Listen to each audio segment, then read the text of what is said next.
Section 1. The money lies holding you back. Money isn't complicated, but we make it complicated. We are told stories about money from our parents, from our friends, from a million so-called gurus online. Most of these stories are lies. They are myths that sound good. They keep you broke. They keep you stressed. They keep you stuck in a cycle you can't escape. These myths are designed to make you feel like you aren't smart enough. They make you feel like you don't earn enough. They make you feel like you aren't good with money. They keep you from taking action because finance feels like a secret club. But the truth is, you can take control. You don't need a finance degree. Replace the lies with simple truths.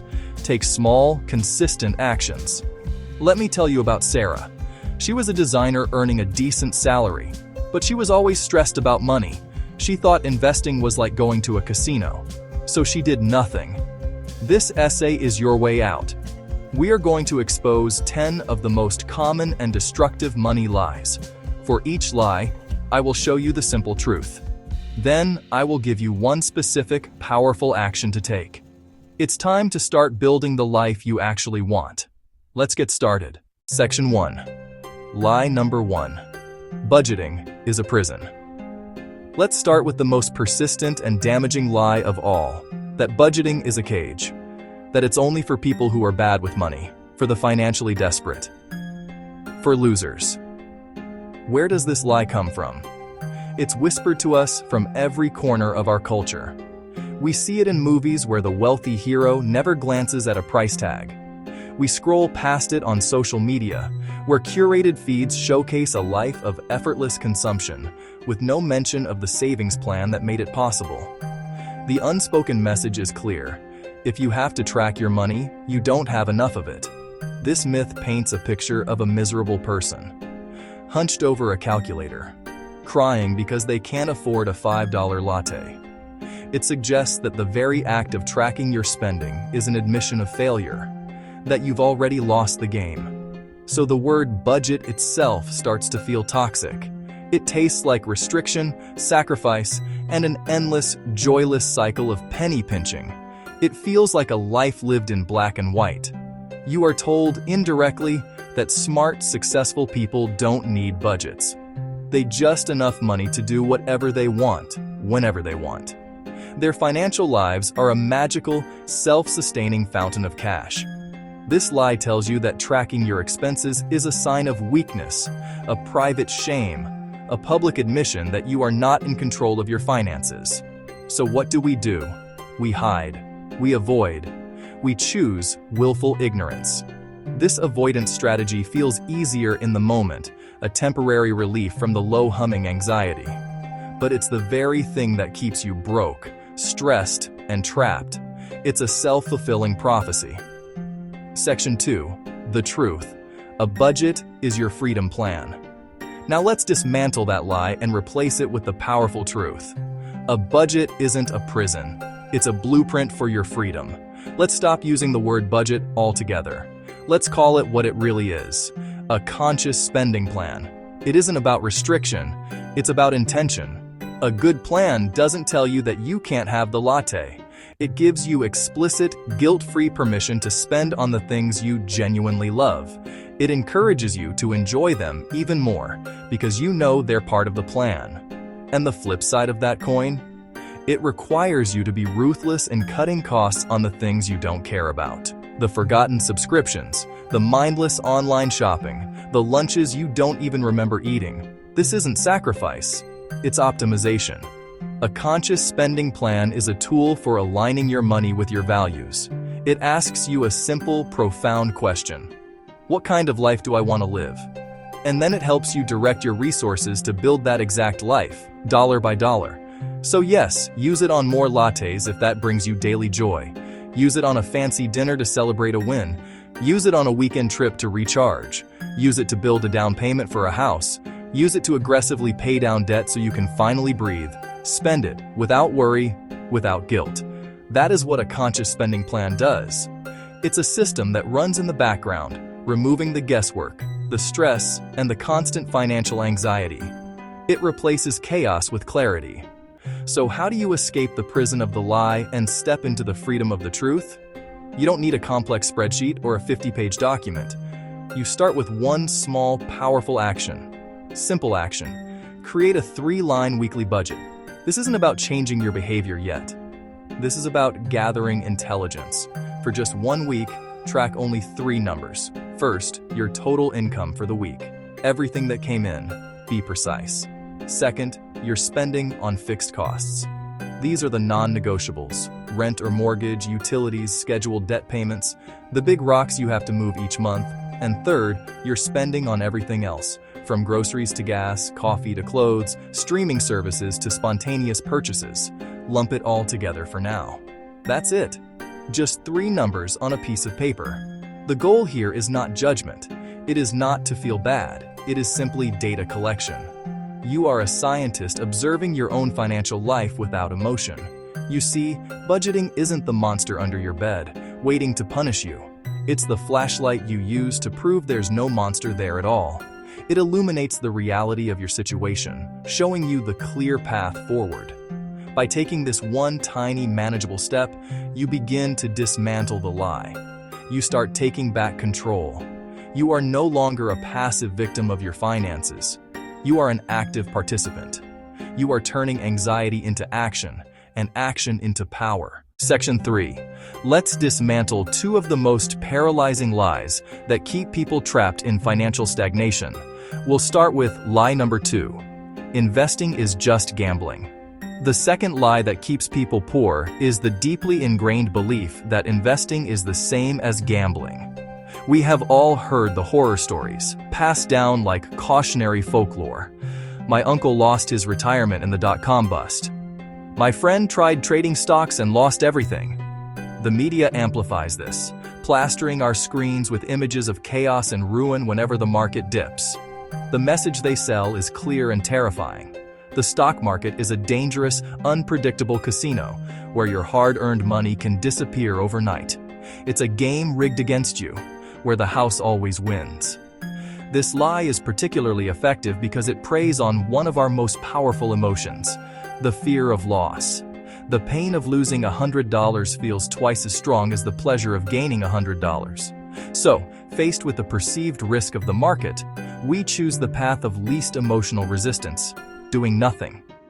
We tell ourselves that our money is safe in a savings account, even as it is silently eaten away by the invisible thief of inflation, losing its purchasing power every single year.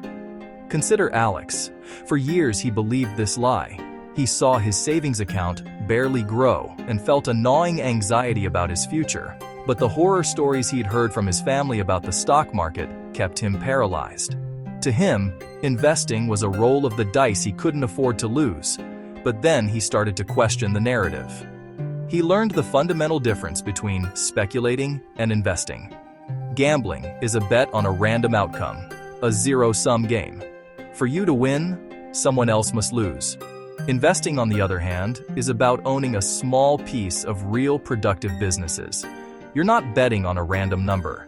You are participating in the value created by human effort and innovation.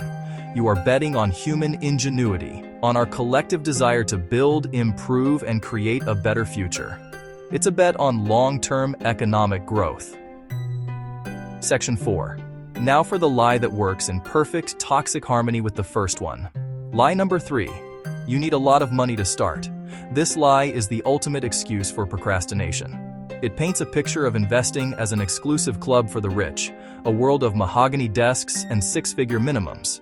It tells you that the game of wealth building isn't for people like you. Not yet, anyway. You think, I'll start investing once I get that big promotion, or I'll begin when I've paid off my car, or maybe after I have $10,000 saved up. This someday mentality is a trap, a comforting delusion that keeps you standing still. A year goes by, then 5, then 10. And all that time, you have missed out on the single most powerful force in finance. A force Albert Einstein supposedly called the 8th wonder of the world, the power of compound interest. Let me tell you about Priya.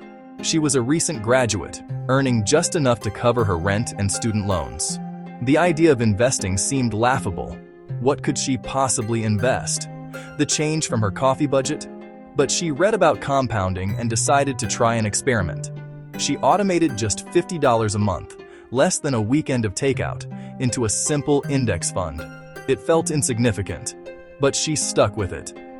A decade later, that tiny, consistent habit had grown into a sum of money that gave her real options, a safety net she never thought possible.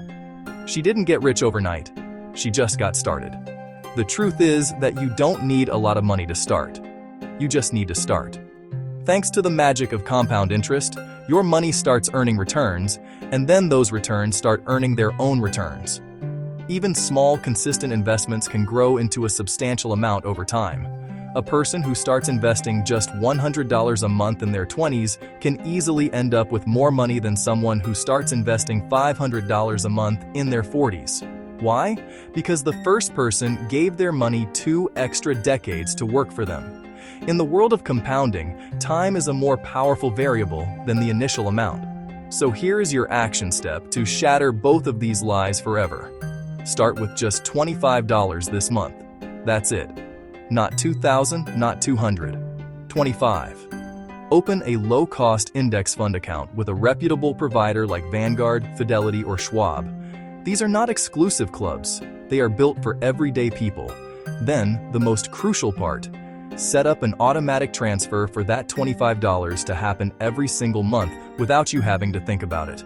This amount is small enough that you won't even notice it's gone.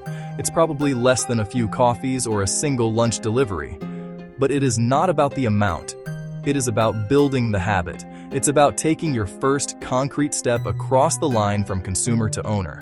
It's about proving to yourself, with action, that you are an investor. We continue to dismantle the lies that have held us captive for far too long. Let's start with one of the most insidious. The lie that high-interest debt is a normal, unavoidable part of life. It's not. It's a wealth-destroying emergency, a fire in your financial house that must be extinguished with urgency. Every dollar paid in interest is a dollar you can't invest in your future. Then there's the obsession with the credit score, the lie that a 3-digit number is the ultimate measure of your financial health. In reality, your score is a tool for lenders, not a report card on your life. Your habits, your consistency, your discipline, your conscious choices are the true measure of your financial character. And what about saving? We've been told it's just for preventing disaster, a rainy day fund you hope to never use. This is a half-truth. Yes, an emergency fund is critical, but saving is also about creating opportunity. It's the seed money for your investments, the down payment on a dream, the freedom to say yes to a life-changing chance. We also learn to see through the lie that a bigger paycheck will magically solve our money problems. More income doesn't fix bad habits, it just amplifies them. Without a solid foundation, a raise simply becomes a license for lifestyle inflation, leaving you in the exact same position, just with more expensive stuff. We also unlearn the gambler's fallacy of timing the market. The truth, backed by decades of data, is that consistent time in the market beats frantic timing the market, almost every time. Building wealth is a marathon, not a sprint. And perhaps the most disempowering lie of all is that high-quality financial advice is a secret language, whispered only in exclusive, wood-paneled offices. This is nonsense. The principles of sound financial management are accessible to everyone right now. The knowledge is out there, waiting for you. And finally, we must absolutely destroy the biggest myth of all, that being smart with money means a life of deprivation and misery. That to build wealth, you must deny yourself every pleasure. This could not be further from the truth. A rich life isn't about saying no to everything. It's about having the freedom and the clarity to say a resounding yes to the things that truly matter to you. The real secret is to spend extravagantly on what you love, and to cut costs mercilessly, almost automatically, on the things you don't. It's about conscious, deliberate spending, not joyless sacrifice. This brings us to the most crucial part of our journey. Section 3, the mindset shift, from perfection to progress. Because knowing the lies isn't enough. You have to fundamentally change the way you think about money and about yourself. For years, you may have been stuck in a perfectionist mindset. You believed you needed the perfect budget, the perfect investment strategy, the perfect moment to start. This all-or-nothing thinking is a trap. It leads to paralysis. Because the perfect plan doesn't exist, you end up doing nothing at all, waiting for a day that never comes. The necessary mindset shift, the one that unlocks everything, is the shift from perfection to progress. It's about embracing good enough and taking action. An imperfect plan that you actually follow is infinitely better than a perfect plan that gathers dust. This new mindset is about celebrating small wins and building unstoppable momentum. Did you stick to your grocery list? That's a win. Did you automate a tiny $20 transfer to your savings? That's a huge win. Each small positive action is a brick laid on the foundation of your rich life. It proves to you that you can do this. Progress, not perfection, is the new rule. Repeat it. Write it down. Make it your mantra. This leads to our next shift, focusing your limited willpower where it counts. Stop wasting your precious mental energy on agonizing over a $3 latte. That is not where the battle is won or lost. The sheer volume of financial advice out there can be overwhelming, making us fixate on trivial details. Instead, I want you to focus your energy on the 5 to 10 things that will have the biggest impact. These are your big wins. Automating your investments, negotiating your salary, eliminating high-interest debt, choosing the right accounts. Get these right, and you can buy all the lattes you want. The final and most profound shift is not just in your actions or your mindset, but in your very identity. For this to stick, you must begin to see yourself, at your core, as a person who is good with money. Not someone who is to be good with money, but someone who... This isn't about arrogance, it's about alignment. Your actions will naturally follow your beliefs about who you are. If you believe you're bad with money, you'll unconsciously find ways to prove that right. So how do you build this new identity? You vote for it. Every time you perform one of the small actions we have discussed, every time you check your accounts without fear, every time you make a conscious spending choice, every time you move money towards a goal, you are casting a vote for this new identity. You are providing your brain with tangible, undeniable proof that you are the kind of person who is in control of their finances. Start saying it to yourself, first as an aspiration and then as a fact. Say it in the mirror. Say it when you pay a bill on time. Say it when you invest, even a small amount. I am good with money. I am an investor. I am in control of my finances. I am building my rich life. With this shift in identity, the lies we dismantled earlier lose their power over you completely. They become noise you can easily ignore. Your rich life is not a distant, fuzzy dream anymore. It's the inevitable result of the person you are becoming, built through small, consistent choices, starting today. The knowledge is yours. The mindset is yours for the taking. The tools are in your hands, and the path forward is clear. Your rich life is not something you hope for. It is something you build. It is waiting for you to claim it. Go get it.